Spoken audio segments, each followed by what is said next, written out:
நம்முடைய பெருமதிப்பிற்குரிய ஐயா பொன்னம்பல அடிகளார் அவர்கள் கூட வந்த உடனே சொன்னார், இது வரைக்கும் அறநிலைத்துறையில் இப்படி ஒரு அமைச்சர் இருந்து பணியாற்றியதை நான் பார்த்ததே கிடையாது அப்படின்னு இடத்தில் பெருமையாக சொன்னார்.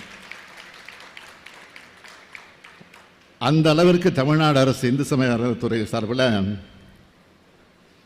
அவருடைய அமைச்சராக இருக்கக்கூடிய சேகர் பாபு, அவருடைய துணைக்கு இருக்கக்கூடிய அதிகாரிகள் எல்லாரும் ஒன்று சேர்ந்து ஏராளமான திட்டங்களை செயல்படுத்திக்கிட்டு இருக்கிறாங்க. அதையெல்லாம் இப்போ பட்டியல் போட்டால் நேரம் காணாது. இந்த நிகழ்ச்சி முழுவதும் அதான் பேசிக்கிட்டு இருக்கணும். இன்னும் பல நிகழ்ச்சிகளுக்கு நான் போக வேண்டியிருக்கு. அதனால் சில ஹைலைட்டான சில திட்டங்களை தலைப்பு செய்திகளாக மட்டும் நான் சொல்ல விரும்புகிறேன். இது வரைக்கும் 1400க்கும் மேற்பட்ட கோயில்களில் குடமுழுக்கு நடத்தி இருக்கக்கூடிய ஆட்சி தான் இந்த திராவிட மாடல் ஆட்சி. 5000 கோடி ரூபாய் மதிப்பிலான கோவில் சொத்துக்களை மீட்டு இருக்கும். கோயில்கள் சார்பில் 10 கல்லூரிகளை உருவாக்கி இருக்கிறோம். அதில் ஒரு கல்லூரி தான் இந்த மயிலை கபாலீஸ்வரர் கல்லூரி என்பது மகிழ்ச்சியோடு தெரிவிச்சுக்கணும். இறை பணியோடு சேர்த்து கல்வி பணியும் அறநிலைத்துறை செய்கிறது. அறநிலைத்துறையை மட்டுமல்லாமல் இது அறிவுத்துறையாகவும் செயல்பட்டுக்கிட்டு இருக்கு. இந்த நிகழ்ச்சியில் 748 மாணவ மாணவியருக்கு கல்வி கட்டணமும் கல்விக்கு தேவையான கருவிகளையும் வழங்கியிருக்கோம்.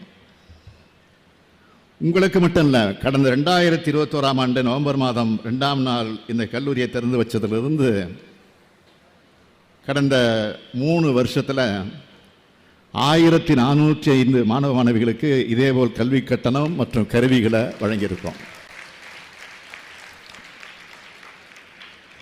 சாதி, மதம், பொருளாதாரம், சமுதாய சூழல்னு இது எதுவுமே ஒருத்தரோட கல்விக்கு தடையாக இருக்கக்கூடாது. இதுதான் என்னுடைய எண்ணம். கல்விதான் உங்ககிட்ட இருந்து யாரும் திருட முடியாத சொத்து.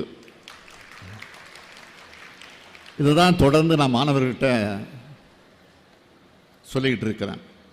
படிப்பு படிப்பு படிப்பு, இது மட்டும்தான் உங்கள் கவனத்தில் இருக்கணும். அதற்காக தான் எண்ணற்ற திட்டங்களை நம்முடைய திராவிட மாடல் அரசு தொடர்ந்து செயல்படுத்தி கொண்டிருக்கிறது. முக்கியமாக அரசு பள்ளியில் படித்து உயர்கல்விக்கு வரக்கூடிய மாணவியருக்கு மாதந்தோறும் 1000 ரூபாய் வழங்கக்கூடிய புதுமை பெண் திட்டம். அந்த திட்டத்தின் கீழே 2,73,000 மாணவிகள் பயன்பெற்றுக்கிட்டு இருக்காங்க இது வரைக்கும். அடுத்து இதே மாதிரி மாணவர்களுக்கும் 1000 ரூபாய் வழங்கக்கூடிய தமிழ் புதல்வன் திட்டம். அது வருகிற ஆகஸ்ட் 9ஆம் தேதி கோவையில் நான் தான் போய் தொடங்கி வைக்க போகிறேன். படிப்போடு சேர்த்து பல்வேறு தனி திறமைகளையும் தமிழ்நாட்டு மாணவர்கள் சமுதாயம் வளர்த்துக்கணும்னு என்ற அடிப்படையில் தான் நான் முதல்வன் திட்டம் தொடங்கப்பட்டிருக்கு.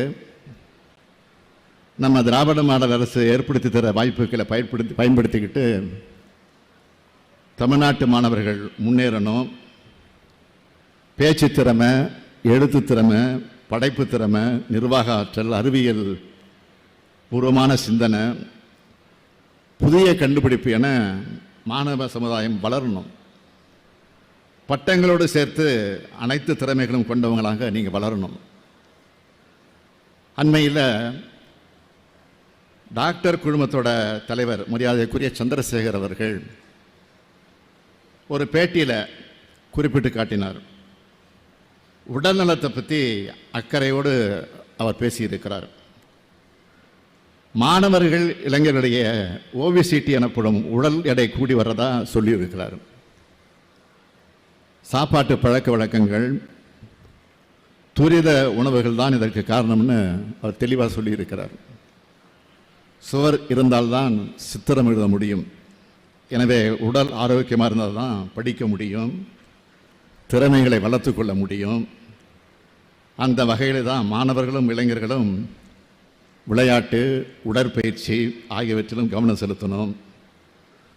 தமிழ்நாட்டு இளைய சமுதாயமானது கல்வியிலும் தனித்திறமைகளிலும் விளையாட்டிலும் உடல் நலத்திலும் சிறந்தவர்களாக வளர்ந்து மாபெரும் சக்தியாக திகழ வேண்டும் என்று கேட்டு இந்த சிறப்பான நிகழ்ச்சியிலே கலந்து கொண்டு உங்கள் அனைவரையும் சந்திப்பதிலே மகிழ்ச்சி அடைந்து உங்களை வாழ்த்தி விடைபெறுகிறேன். நன்றி, வணக்கம். பாதகம் செய்பவரை கண்டால் நாம் பயங்கொள்ளலாகாது பாப்பா, மோதி மிதித்து விடு பாப்பா, அவர் முகத்தில் உமிழ்ந்து விடு பாப்பா.